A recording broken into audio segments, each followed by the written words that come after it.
to commemorate the new church of St John's 10 years after it having been rebuilt. It was rebuilt because of a fire which took place and destroyed the old church of St John's. What we're now looking at is the new entrance to the church at the front door. Here we see the side view of the church from Elgin Street.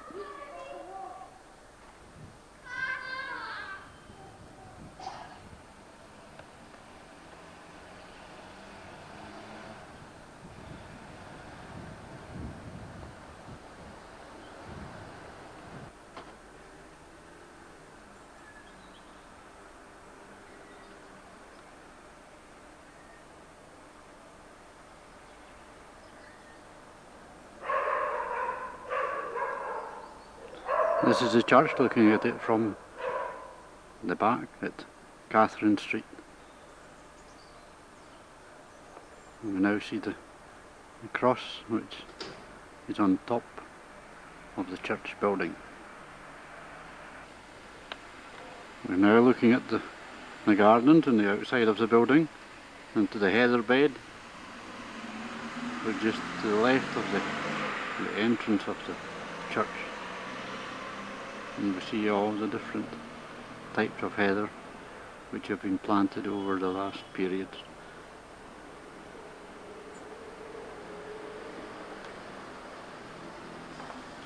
We're now looking at conifer trees which were planted in the year of the youth, and there are 15 conifer trees planted, and each one represents a movement in the church.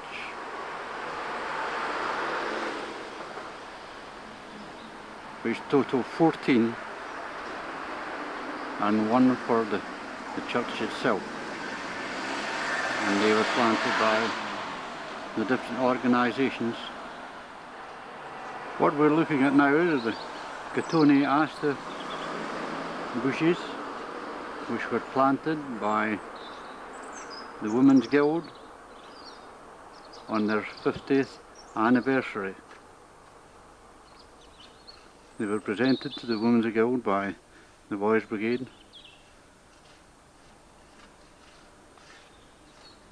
for all the work they had done to help the movement in their time.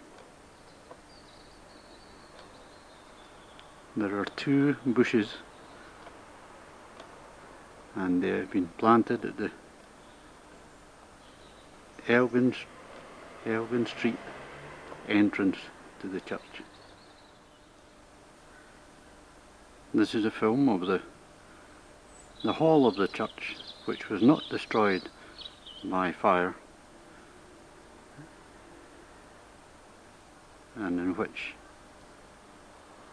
many of the services took place, and the facilities were used to keep the church in operation after the fire period.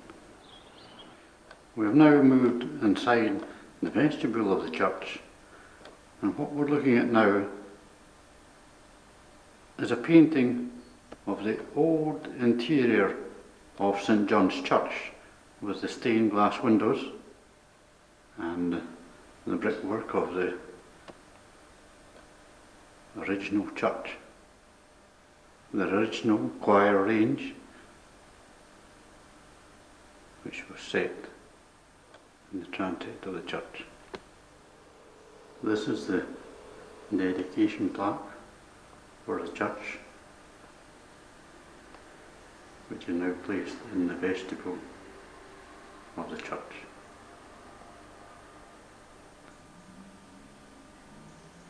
And this is where the foundation stone was laid by Reverend McNaught.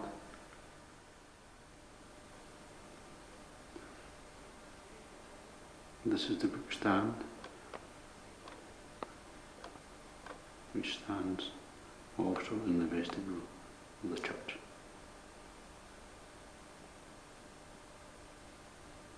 Now looking at the stained glass windows which were presented to the church by the ladies' work party.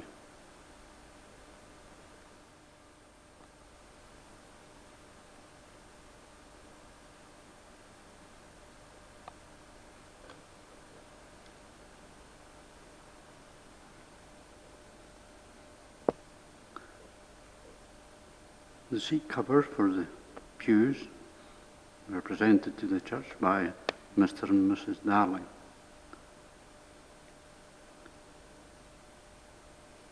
And they're in blue to match the carpets in the church.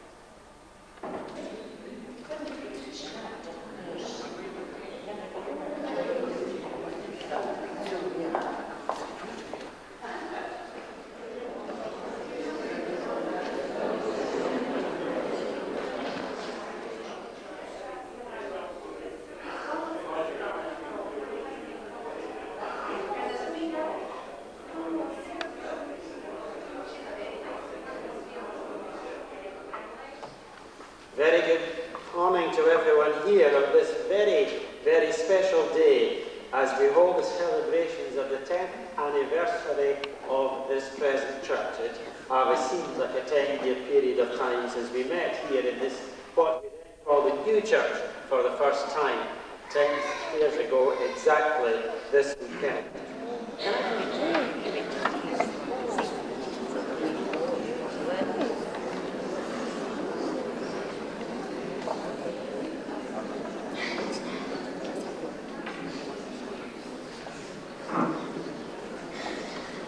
I don't know if you can all see this magnificent cake. It's so heavy that we don't want to lift it up too much. But as you can see, it's in the shape of this church.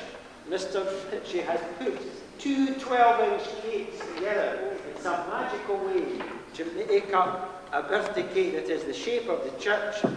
And the blue icing stands for the blue carpet in it. And 10 candles and a cross in the centre, and it says St. John's New Church. We were very careful to make it clear that it was the new church, because the congregation has been going since 1904 or 1905. But it's this new church whose birthday we're holding now. 10th anniversary on the bottom there. What Jack is going to say, I would not have prepared any speech at all, because I think he really has said it all, and said it to absolute perfection. However, as they say, on such a suspicious occasion as this, it does behove me to say something about the 10th anniversary of our new church. I hate to start off on a rather sad note, but we tend to do that sometime. I was in the vestry of the crematorium this morning, and a rather august colleague of mine from the Presbytery of St. Andrews, who is a rather aloof and very polite and rather supercilious man, came into the vestry just as I was waiting to go in. And I knew him, but he didn't know me. And of course, when you pass in the vestry like that, you tend to say, I'm so-and-so, so-and-so, so-and-so.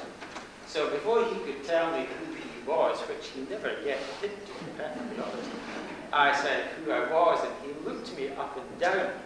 And he said in a rather disdainful smile, he said, oh yes, he said, I think we see your picture in the Courier from time to time. He said, you were in it on Monday, weren't you? I said, yes. And he said, you seem to be having some sort of jamboree down in the this week. So I said, well, yes, but in actual fact, we're having a special celebration. I didn't deem to use the word jamboree. I explained approximately what we were doing here, not just tonight, but in the week that is now almost over. it's been a peculiar time, if you will allow me a very personal say just at this point, to stand 10 years on from September the 10th, 1977, and to look back. I have found it a curious amalgam of good and bad. Curious amalgam of happiness and contentment, and quite a lot of nostalgic sadness, and a slight feeling of discontent of all the things that I ought to have done during that 10-year period of time. All the opportunities that I let slip, all the words that I ought to have said, all the things I ought to have done and didn't do or didn't say.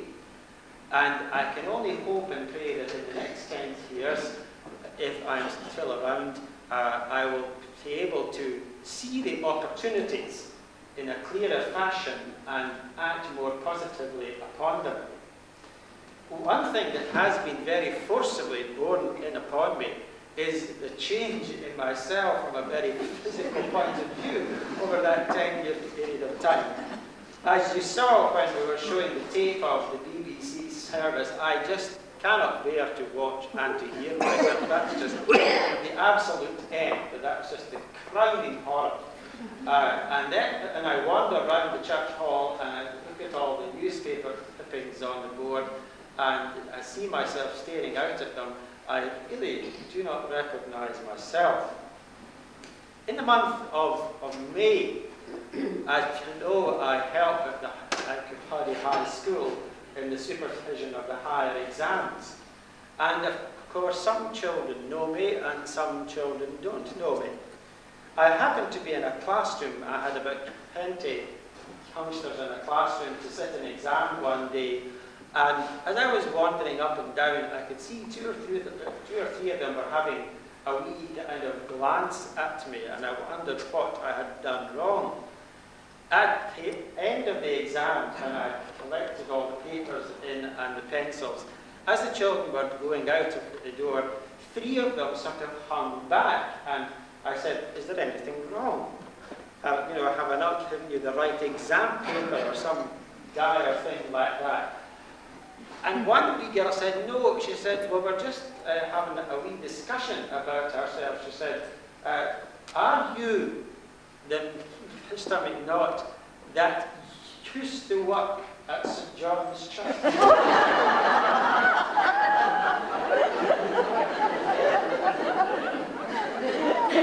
I hastened to reassure her that I was, and that I still occasionally showed up at St. John's Church, and said what passed for work there, and she went away, I hope, somewhat reassured and somewhat happier in her faith of mine. 10 years is a long time, and yet it's a very short time. It just seems like the twinkling of an eye since we were all, by and large, involved in what was a unique period in the history of any church, never mind this particular church.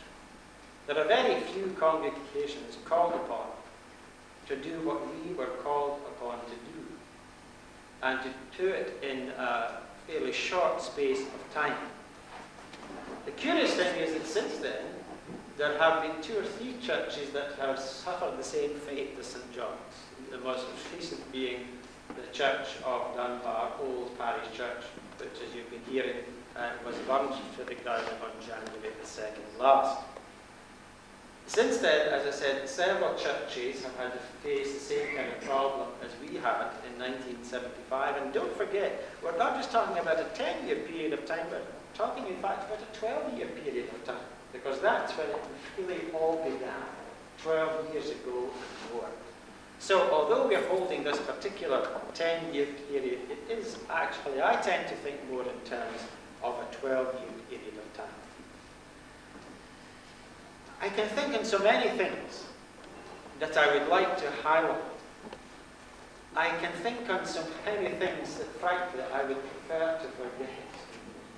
And the organ is the main thing that I would always prefer to forget. That, as I've always said, is a book, a saga, an episode in itself, and perhaps it is not yet completed even yet. I don't know. It was a fascinating time. Here we had a unique chance to create our own church. So often, as I've said in the past, we are stuck with what the past has left us.